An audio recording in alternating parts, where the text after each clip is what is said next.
saya harus ketawa dulu. Nampaknya semakin mereka menggelupur, semakin ketaralah kesilapan, kesalahan, dan ketakutan mereka untuk kalah teruk. Ada desas-desus yang dikatakan bahwa pas calonkan Abidin ini sebagai satu kesilapan besar calon, memilih calon. Lepas tu Sanusi bukan main lagi backup calon ini. Nah, kali ini pas sekali lagi muncul backup, muncul payung pas calon mereka ini. Tapi itulah saya kata, makin mereka menggelupur, makin mereka coba untuk menutup, makin ketara kesilapan, kesalahan, dan entah mungkin mereka sekarang sebenarnya sudah menyesal pas calonkan Abidin di Sungai Bakap berdasarkan kajian. Kata laporan ini, betulkah? Kalau berdasarkan kajian, pasti kamu sedar bahwa yang dia lawan itu bukan calang-calang. Walaupun berdepan pada tomahan dan kritikan pihak lawan, susulan calon yang dipilih oleh PAS Pulau Pinang menegaskan mereka tidak membuat pilihan yang salah dengan mempertaruhkan Abidin Ismail. Macam mana pun diorang cakap tak salah, bagi saya salah besar. Sebab walaupun mereka kata sudah buat kajian, saya kata tak pernah buat kajian. Kalau mereka tahu calon ini bakal berlawan dengan siapa, pasti mereka akan letak yang lebih baik.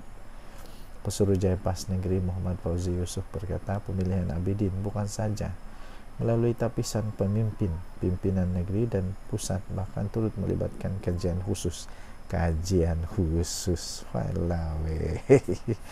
PAS nih kalau bercakap memang hebat, kajian khusus lah, itulah alih-alih satu benda pun tidak buat. Dia kata tak silap pilih. Sebenarnya kita menerima senarai pencalonan daripada berbagai peringkat, dia kata. Selepas pihak PAS Negeri buat tapisan dan senarai pendek di antara pada PAS Pusat, dan Pusat tidak terus buat keputusan, bahkan mengantar satu tim untuk buat kajian di sini, dia kata. Percayakah anda dengan ini? Hasil daripada kajian itu, dia kata, kita dapati kecenderungan masyarakat di Sungai Bakap berkehendakan wakil rakyat yang boleh didamping saja okey, tapi pandai ke buat kerja, pandai ke merancang. Ini suasana yang ada, dia kata. Sebab itu Abidin calon terbaik yang dipilih berdasarkan pada kajian, bukan kita ambil begitu saja, dia kata. Kita lihat bagaimana situasi dan keadaan masyarakat Sungai Bakap ini. Mereka mahukan wakil yang berdamping dengan rakyat dan membela masalah yang dihadapi mereka, dia kata.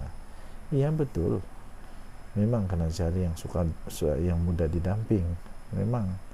Tapi kena fikir juga, ini pilihan raya, ada menang dan kalah. Kalau setakat didamping saja, nenek saya pun boleh bercalon, datuk saya pun boleh bercalon, malah kucing saya pun boleh calon, sebab kucing saya mudah didamping.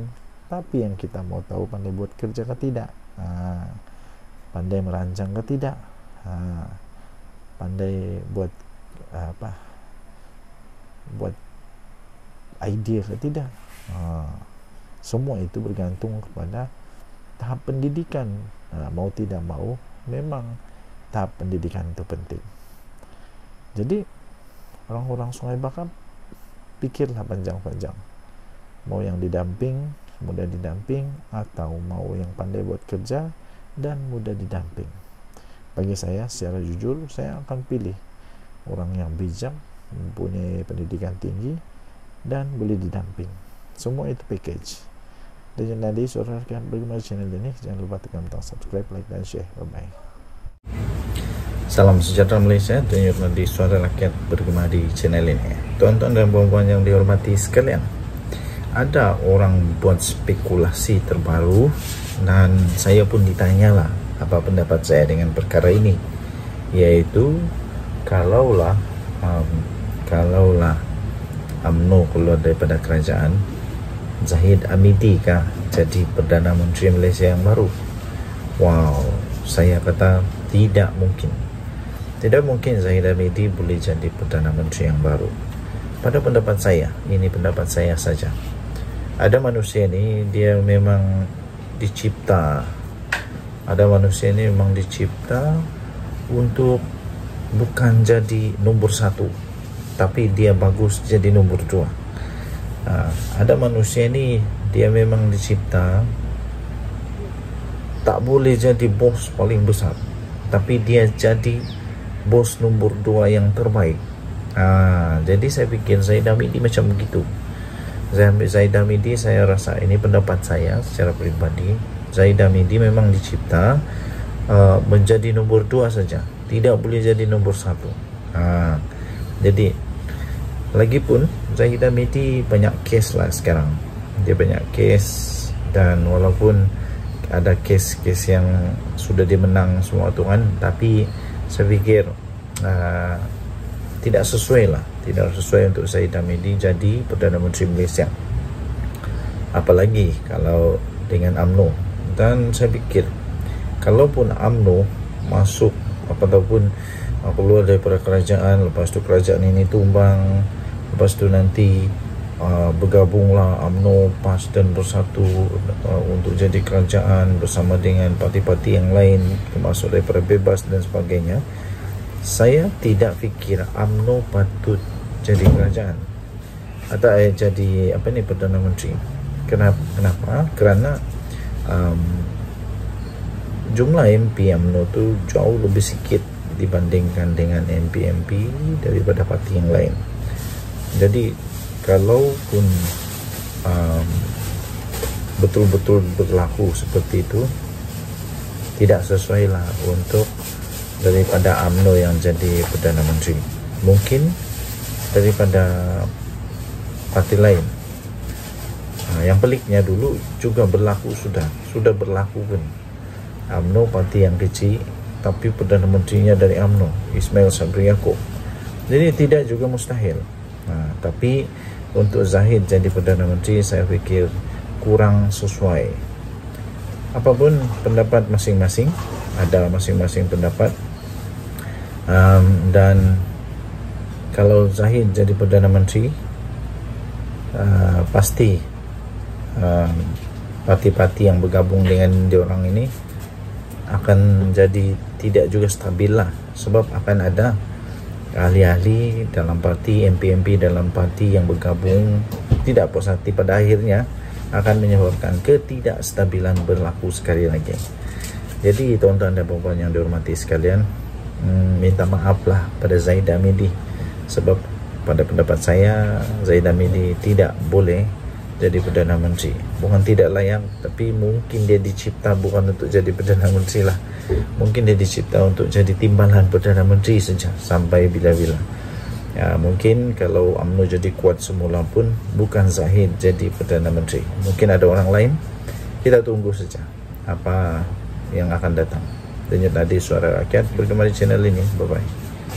Salam sejahtera tuan-tuan dan puan-puan yang dihormati sekalian. Saya sangat setuju. PAS ni kadang-kadang sibuknya menyibuknya tak tentu pasal, tak tentu hala, anda tahu tak, tiada hala pun, dan dia tidak sedar pun yang dia tolong tu perlu ditolong atau tidak. Yang dia tahu menyibuk. Betul apa yang kata daripada Puan Zarkashi ni, dia kata lebih baik bantu bersatu. Lebih baik PAS bantulah bersatu yang sekarang nyawa-nyawa ikan. Tahu tak? PAS tahu tak? Sedar tak? Sebenarnya yang nyawa-nyawa ikan ni sekarang ini adalah bersatu. Sudah 6 MP dia keluar, tahu, 1 adun.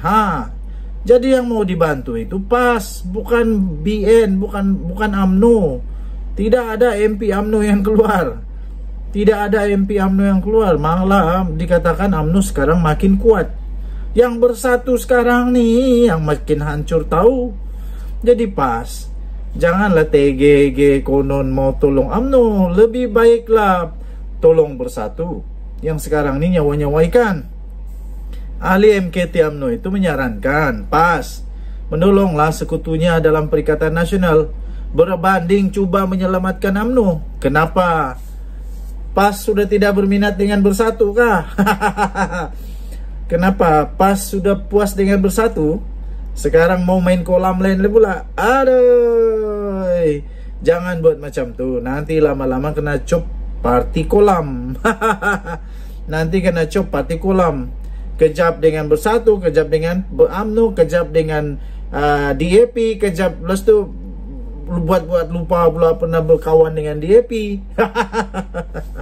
Aduh. Ahli Majlis Kerja Tertinggi UMNO, Puan Zarkasi, menasihatkan dan menyarankan rekan sekutunya PAS itu membantu rekan sekutunya, rekan sekutu PAS maksud saya, rekan sekutu PAS yang dibantu, bukan UMNO. UMNO tidak perlu diselamat, dia sudah dalam kerajaan, cukup kuat, sudah tahu, cukup kuat dan semakin kuat. Yang sekarang makin berkecai ini bersatu. Pemimpinnya banyak rasuah, anak-anak pemimpinnya, keluarga kerabat pemimpinnya banyak yang kena siasat dengan rasuah, macam-macam. Muhyiddin sendiri pun dalam masalah, Wan Saiful Wanjan dalam masalah, Hamzah Zainuddin punya anak dalam masalah, banyak lagi yang dalam masalah. Jadi tuan-tuan dan puan-puan, ini respon Puan Zarkasi kepada ajakan daripada Ketua Penerangan PAS Ahmad Fadli Syari agar ahli UMNO menyokong PN, termasuk pada PRK Sungai Bakap. Ahli PAS baguslah sokong PHBN. Jadi baguskah begitu? Lebih baik berkempen, bantulah bersatu, bantu PAS. Lebih baik PAS bantu bersatu, yang tinggal nyawa-nyawa ikan. Baru PAS tahu mereka memikul biawak hidup, yaitu bersatu yang menyusahkan katanya. Baru PAS tahu yang mereka pikul itu biawak hidup yang menyusahkan, kata Puan Zarkasi. Anda setujukah kalau bersatu ini sebenarnya biawak hidup yang menyusahkan? Aduh, kesian kepada PAS. Kalau memang betul, kesian PAS. Oke, jadi tidak payah panjang-panjang, saya cakap betul.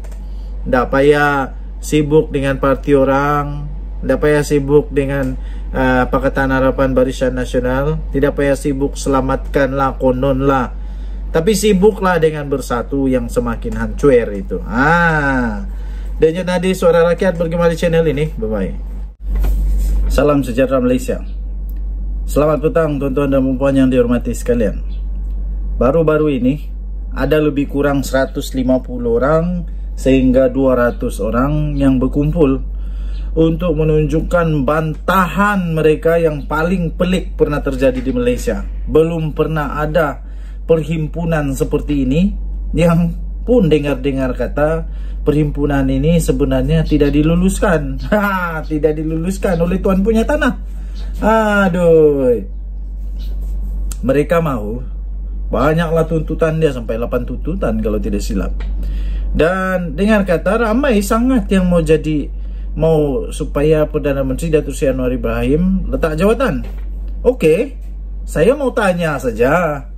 Mungkin ada di antara anda yang berkumpul pada hari itu yang ada jawapan, ataupun sesiapa sajalah yang ada jawapan boleh tinggalkan di ruangan komen. Kalaulah Datuk Seri Anwar Ibrahim letak jawatan, siapa jadi Perdana Menteri? Siapa ganti jadi Perdana Menteri? Nampakkah? Nampak tak sekarang ni sebenarnya tidak ada yang boleh ganti Perdana Menteri Datuk Seri Anwar Ibrahim. Inilah masalah dia. Daripada hingga-hingga, bising-bising, teriak-teriak, jerit-jerit kat sana sini, tapi nampaknya mereka sendiri tidak ada calon Perdana Menteri yang sesuai.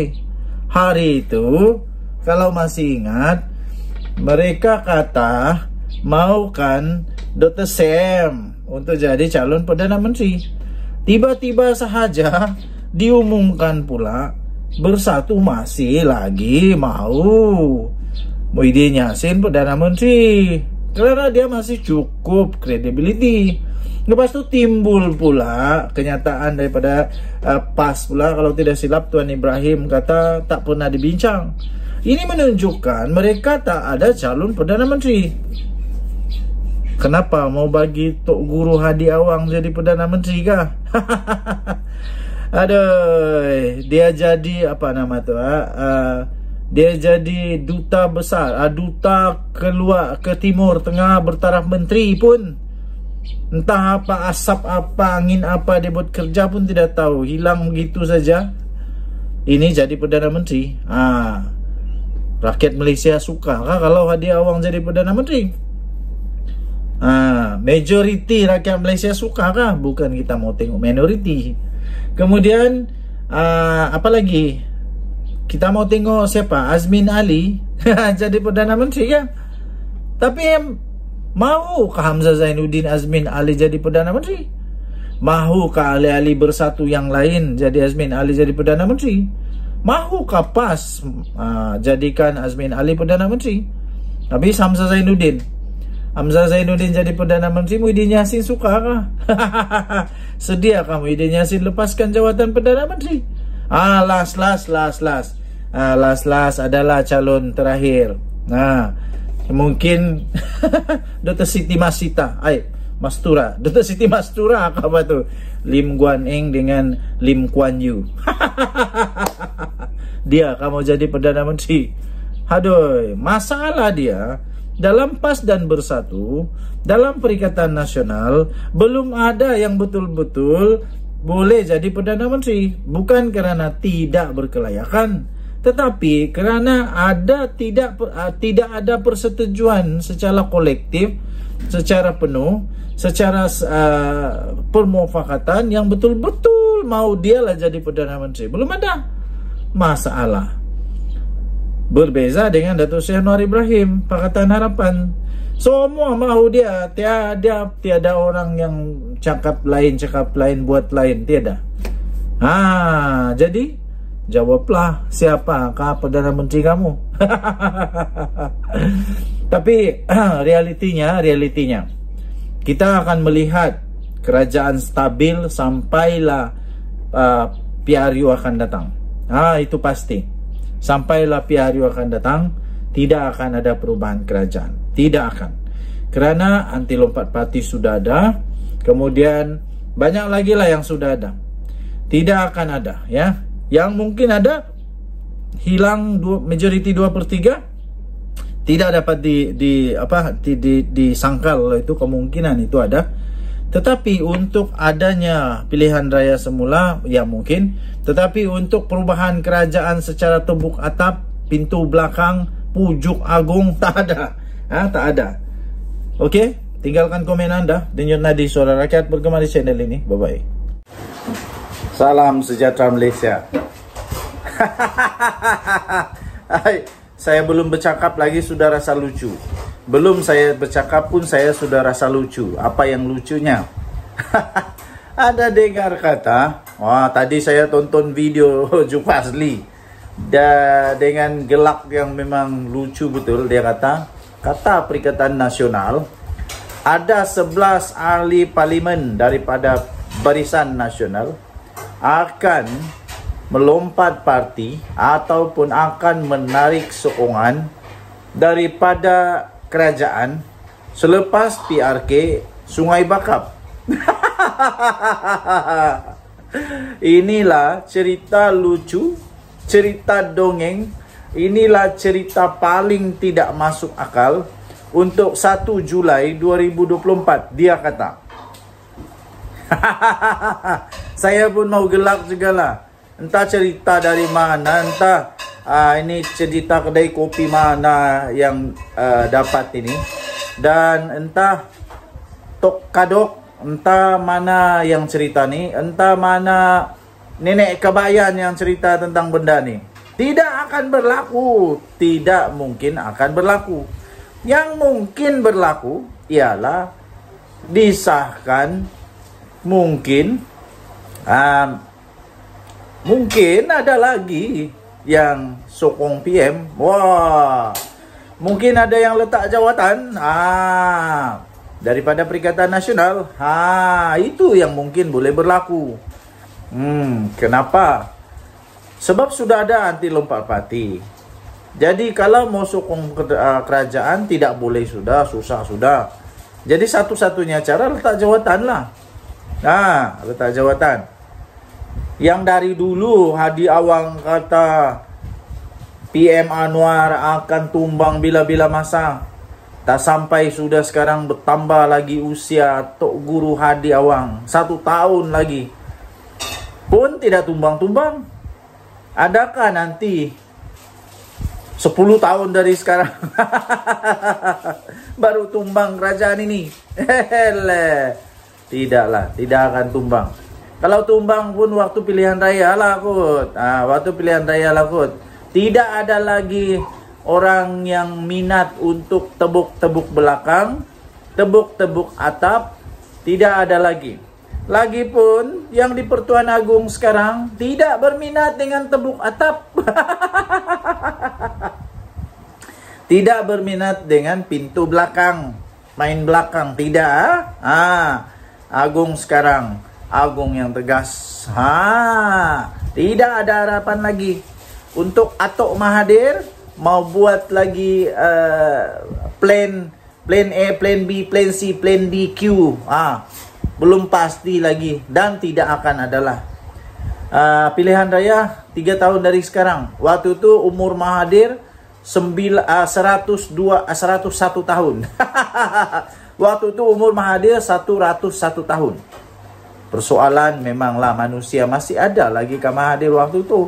Kalau dia masih ada pun masih kuat lagi kah untuk berjajah-jajah, menjajah-jajah campaign. Kalau dia jadi MP waktu itu, tahu? Kalau dia jadi ahli parlimen waktu itu, umur dia akan menjadi umur MP paling tua.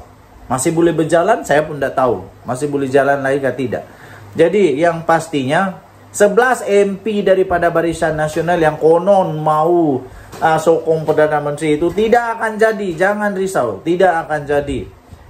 Kalau ada, kalau berani, nyatakanlah siapa dia orang. Yang pasti tiada. Tiada. Kesian. Bermimpilah di siang-siang hari.